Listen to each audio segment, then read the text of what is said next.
Hello my lovely viewers of the World Wide Web, and welcome back to the TheJackedex show, where I review comics and video games from the land down under. Now let's review our history with the Sonic the Hedgehog comic book series. As some of you may know from my previous comic book videos, I have reviewed several Sonic the Hedgehog comic books that started from issues 39 to 50, and I've covered a couple of spin-off comics that were relevant to the Sonic the Hedgehog history. And as some of you may remember from my very first comic book review, I haven't taken to looking at the more earlier issues of the Sonic the Hedgehog series, and for the main reason that I didn't do that is because I didn't feel like they were really relevant, and I just didn't really want to go into them. But ever since you guys requested it, I figured now's a good time as any to go back and have a look at them and see how they hold up. And believe it or not, I was a little wrong when I said they weren't really relevant to the rest of the Sonic the Hedgehog series, because some of those stories kinda are, actually. Just so we're clear, this set of stories is not entirely story-based. If anything, this is a kind of scheme of the week kind of stories. Robotnik will set up his master plan, Sonic and his freedom-fighting loving pals will put an end to them, cut, print, check the gate, moving on. So as we go along, I'll just summarize what happens, and then rank them on how imaginative and funny they are. Ready? Here we go. It's Sonic the Hedgehog in Meet Me at the Corner of Hedgehog and Vine. Issue 1. One day, Robotnik is out of ideas to stop his arch-nemesis from ruining his plans of world domination.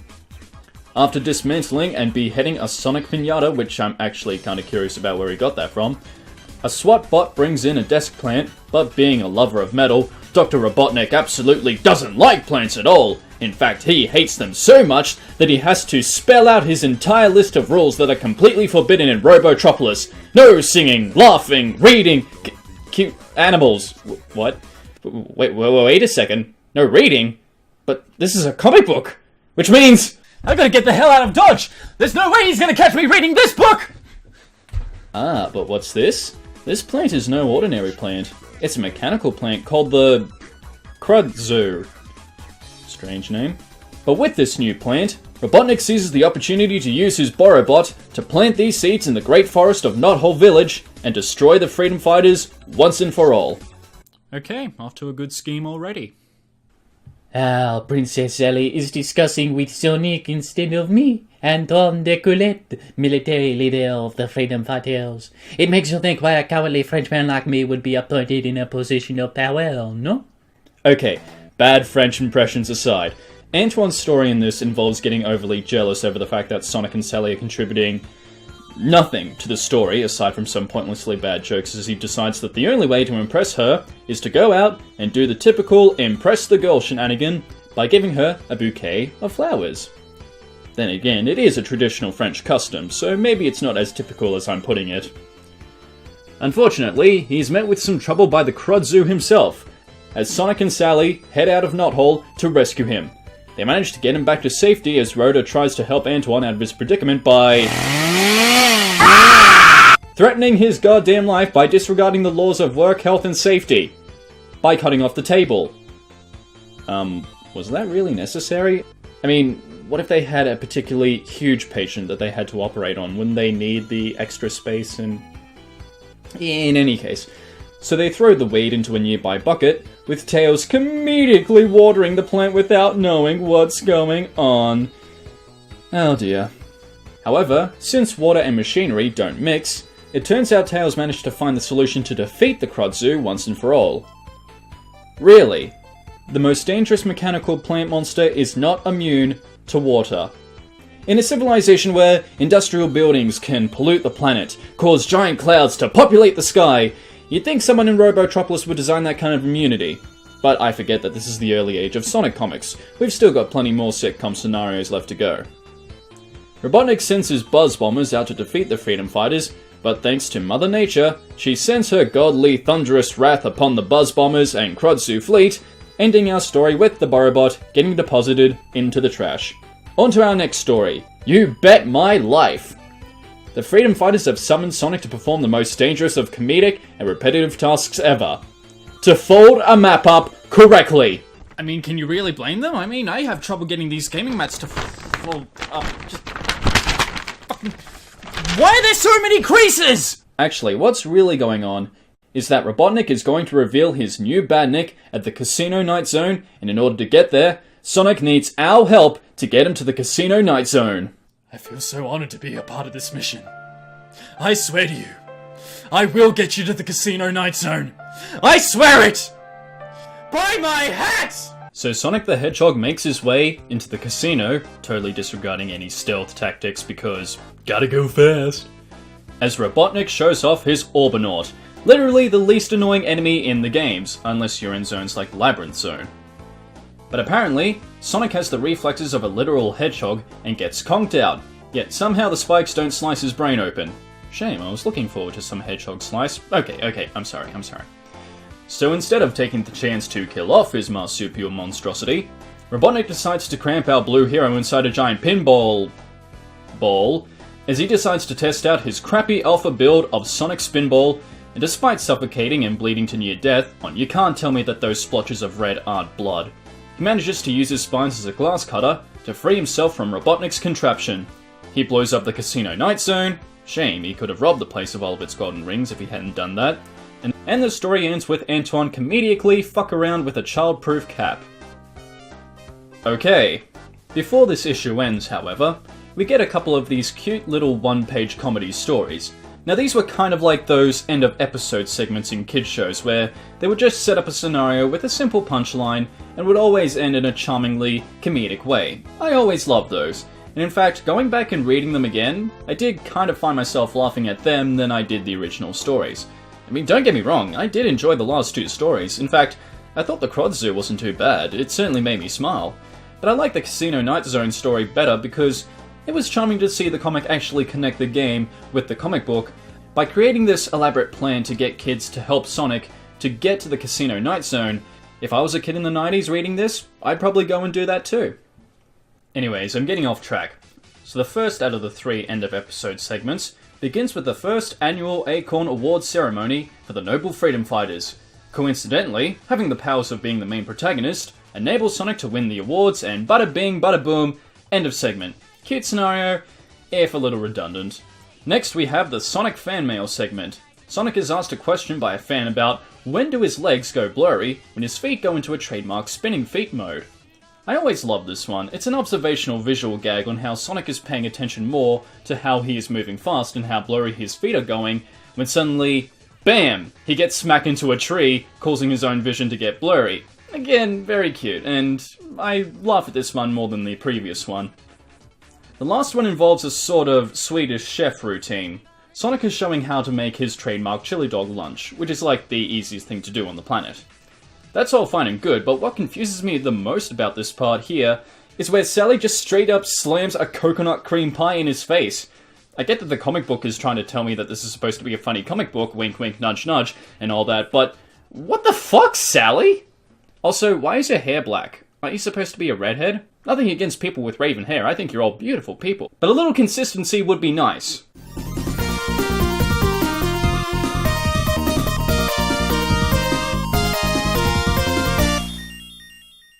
On to issue 2. It's Sonic the Hedgehog in Triple Trouble, not to be confused with the Game Gear title.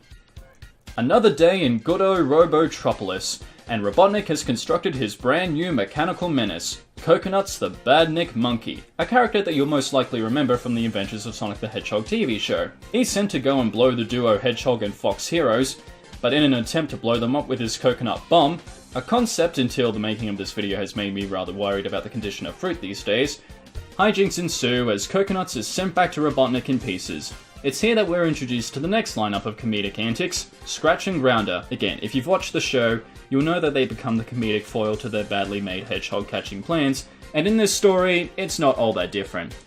But check this, I love this Mass Effect shit right here where Sonic tells Tails to head back to Knothole, and suddenly, we, the reader, are given a chance to decide what his response should be. This book has predicted the Dark Brotherhood, which has now inadvertently set the stage for the Ken Penders lawsuit case, and we are now stuck in a timeline where the comic series is now under constant delays with no word from Archie at all. So Sonic manages to destroy the cliffside that the Kentucky Fried Reploid and the Cockbot's long-lost cousin are standing on, but Grounder manages to snag Sonic around the fucking neck, causing him to be tugged down to the ground. Yeah, Sonic is dead. If any person got dragged down like that with that much of a grip on my neck, it's fucking snapped. I'm done. Bamboozled. But again, early Sonic comics, broken necks are like foot massages in this universe. Sonic takes the opportune moment to sink the bickering duo of dumbasses using a sort of Flash-esque technique, and the story ends. Overall, an okay story, not something I haven't seen before, and I did kind of like the visual humour with the tear gas that Grounder used. Next up is Vertigo, a Go-Go.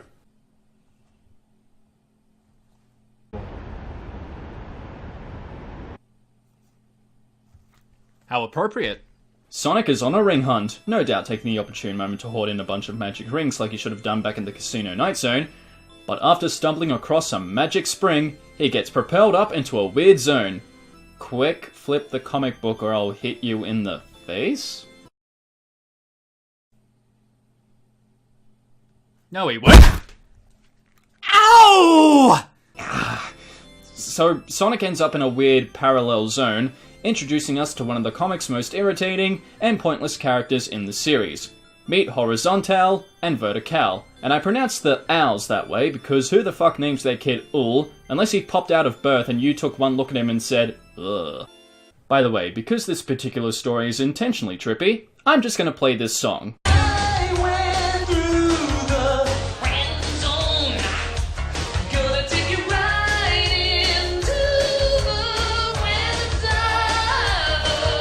So, what do we learn after meeting these two characters? Nothing. They just say a bunch of weird, obscure shit that has nothing to do with anything, and then we just cut back to the real world, where Antoine shows up to get his cowardly French ass beaten up by Sonic, and not gonna lie, don't like this one very much. Next! And for issue 2's end of episode segment, we have Foiled again. The punchline? Sonic gets careened in the face by Foil, which for some reason is used to make the Sonic the Hedgehog comic book covers. His friends must really hate him to put him through that much trouble and pain. Next up we have Two Timer. While Sonic is waiting for his boiled egg to be finished, he decides to complete a series of jobs around the entire Knothole underground base. Do they ever get fresh air down there? And for our final funny, Tails himself gets fan mail about what kind of animal a two-tailed fox is and how he even got his second tail. This one's an alright kind of segment. I actually like how they try to draw to a conclusion that Tails might be the end result of Dr. Frankenstein's experiment, or that his second tail actually belongs to Antoine. That made me smile. And I love this line here at the end. Dear Sonic, why are you always naked? Hey, unless you know what an echidna penis looks like, you never ask that question, my main man.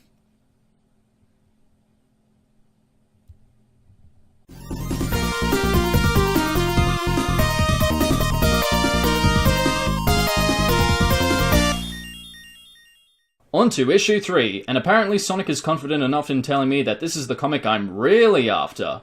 Nope, I think I've got the comic I want right here. So in our next story, called The Bomb Bugs Me, Sonic discovers that Robotnik has devised a new superweapon to eviscerate the entire freedom fighter resistance. With no time to waste, Sonic, Rota, and Sally Acorn head over to Robotropolis to do the exact same thing that Trump protesters did when their Democratic leader won the election. To be fair, they're at least protesting against a man who's using a nuclear superweapon to nuke an eco-friendly environmental species, whereas people in America decide to waste their time protesting that the president that they wanted in the first place never had a good collection of dangling objects strung between her lower regions, and that somehow would have made her credible to be their leader. Robotnik seizes his army of Sentinels to attack the Looney Tune critters, but they end up slamming into a wall thanks to the power of movie projectors. Moving on to the second part of the story, they manage to dress Rhoda up in a Dr. Robotnik suit which is never used nor mentioned again for future reference or use. As Rhoda uses his disguise to obtain the minuscule bomb from crab meat, or rather he goes inside the calamity-filled cloud to grab the bomb, but as he returns, completely disregarding the suit, Robotnik appears out of the blue, leading to a series of redundant events of unmasking the culprit. They manage to get him home after the chaotic mess, only to find out, surprise sir friggin' prize, that the quote-unquote bomb is just code for insect spray. Because developing an actual bomb would have made the story at least a little tense, but I have to admit this last panel does make me laugh, a little. A little. Moving on to our next story. Sonic and Rhoda are sent on a mission to prevent Robotnik from creating inroads in the southern sector of Mobius. Huh. Small world. So Sonic and Rhoda make their way into the danger zone. Alright.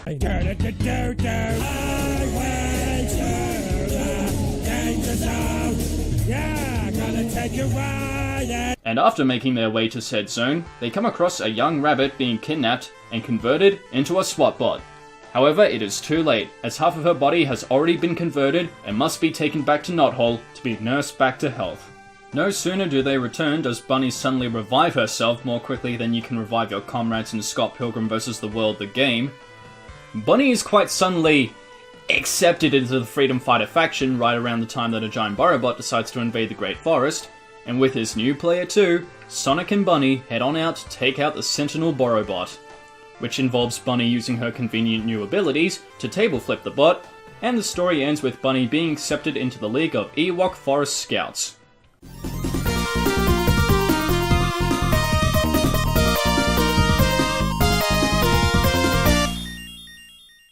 Moving on to issue 4, and I know I skipped over the end of episode segment from issue 3, but I'll be blunt here, I'm not going to waste my time going through all the funny little shorts.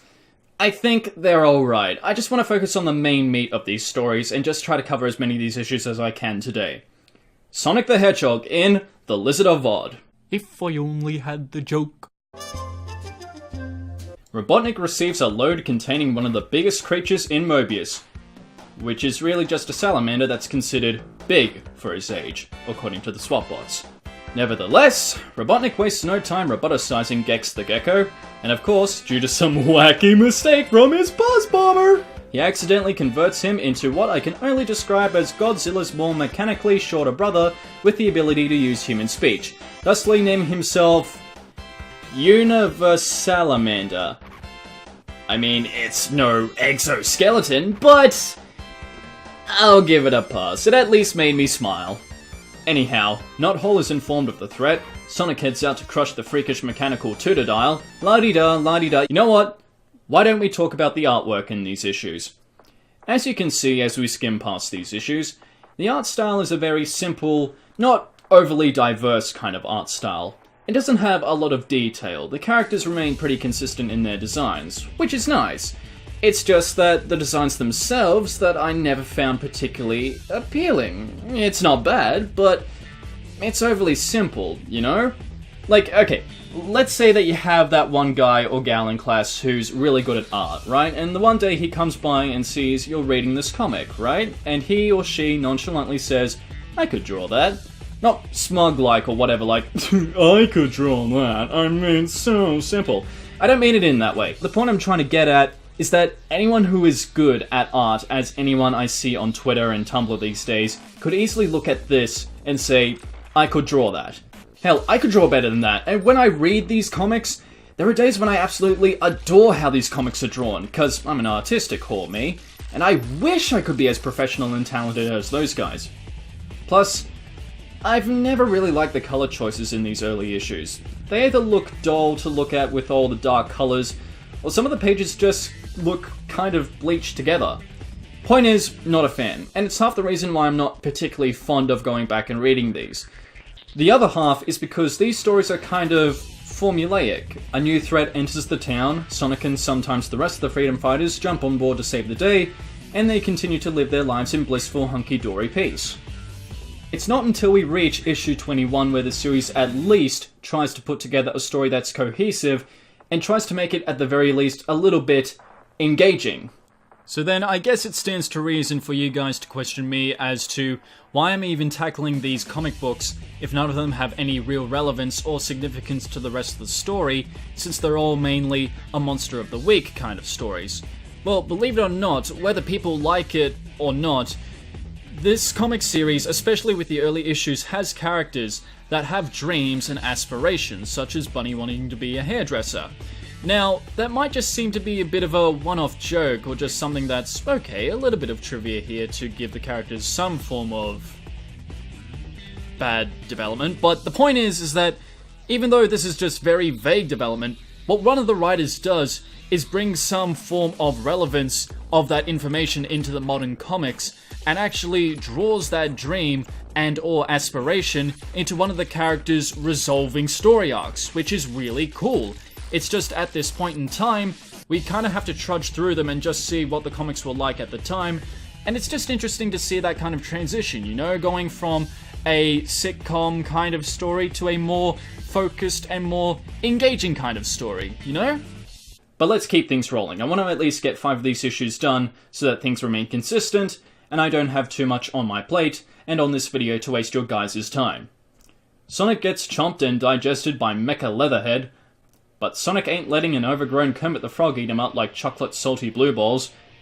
He manages to escape from his captor, and by complete fucking happenstance, he suddenly realizes that he holds the 7 green Chaos Emeralds stashed by a nearby star post, and instead of going by game logic where you just need to collect 50 rings in the real world, for some reason, he needs to go into the special zone there and collect the rings in order to transform into Supersonic. Okay, I get that this is an alternative continuity and that the rules of the comic are slightly different and they don't have to lift every single source of the series into the comic, but what I want to know is why did he have the Chaos Emeralds and not use them?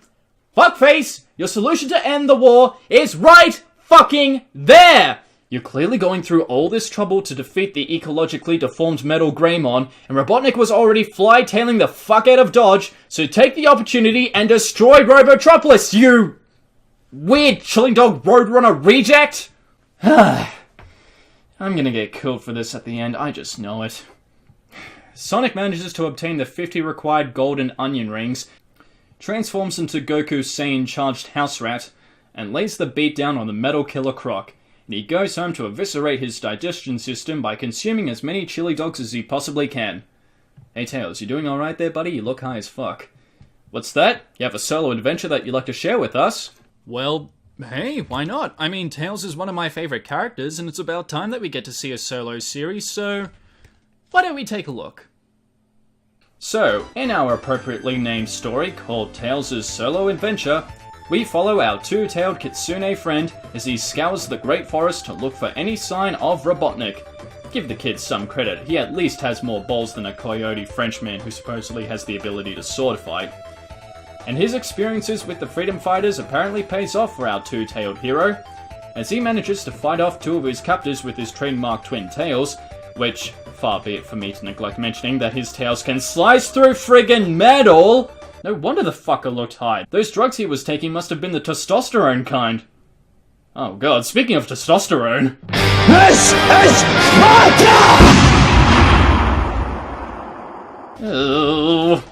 So anyhow, Tails decides to take his overly ambitious dumbass straight to Robotnik, and before it can be mechanized, Sonic jumps in on the scene, they blow the Swapbots to Kingdom Come, and for our final issue for today, Olympic Trials and Errors. At least this story is setting us up for a unique plot to end off today's video.